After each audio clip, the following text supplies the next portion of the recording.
February 25th, 2024, Second Sunday of Lent. Reading from the book of Genesis. God put Abraham to the test. He called to him, "Abraham." "Here I am," he replied. Then God said, "Take your son Isaac, your only one whom you love, and go to the land of Moriah. There you shall offer him up as a holocaust, on a height that I will point out to you." When they came to the place of which God had told him, Abraham built an altar there and arranged the wood on it. Then he reached out and took the knife to slaughter his son. But the Lord's messenger called to him from heaven, "Abraham, Abraham." "Here I am," he answered. "Do not lay your hand on the boy," said the messenger. "Do not do the least thing to him. I know now how devoted you are to God, since you did not withhold from me your own beloved son." As Abraham looked about, he spied a ram caught by its horns in the thicket. So he went and took the ram and offered it up as a holocaust in place of his son.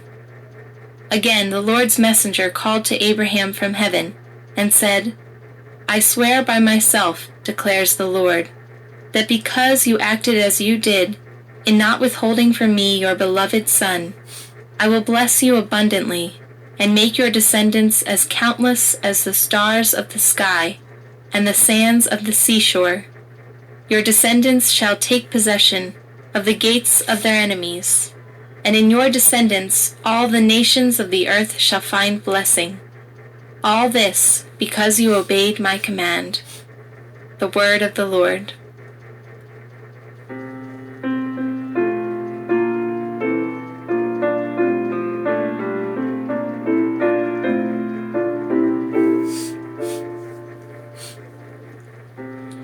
I will walk before the Lord in the land of the living. I will walk before the Lord in the land of the living. I believed even when I said, "I am greatly afflicted." Precious in the eyes of the Lord is the death of his faithful ones. I will walk before the Lord in the land of the living. O Lord, I am your servant, the son of your handmaid. You have loosed my bonds. To you will I offer sacrifice of thanksgiving, and I will call upon the name of the Lord.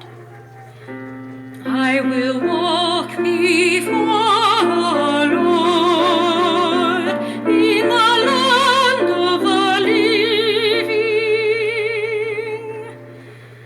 My vows to the Lord I will pay in the presence of all his people, in the courts of the house of the Lord, in your midst, O Jerusalem.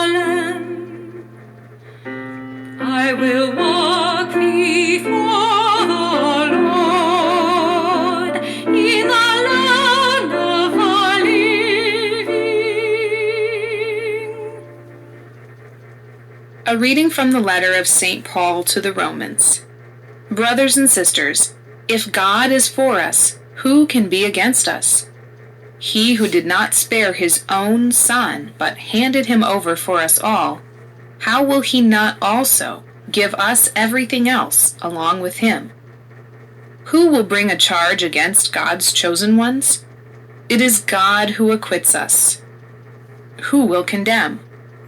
Christ Jesus it is who died, or rather was raised, who also is at the right hand of God, who indeed intercedes for us. The word of the Lord. A reading from the Holy Gospel according to Mark. Jesus took Peter, James, and John, and led them up a high mountain apart by themselves. And he was transfigured before them, and his clothes became dazzling white, such as no fuller on earth could bleach them. Then Elijah appeared to them along with Moses, and they were conversing with Jesus. And Peter said to Jesus in reply, "Rabbi, it is good that we are here. Let us make 3 tents, one for you, one for Moses, and one for Elijah." He hardly knew what to say. They were so terrified. Then a cloud came, casting a shadow over them. From the cloud came a voice, "This is my beloved Son. Listen to him." Suddenly, looking around, they no longer saw anyone but Jesus alone with them. As they were coming down from the mountain, he charged them not to relate what they had seen to anyone, except when the Son of Man had risen from the dead. So they kept the matter to themselves, questioning what rising from the dead meant. The Gospel of the Lord.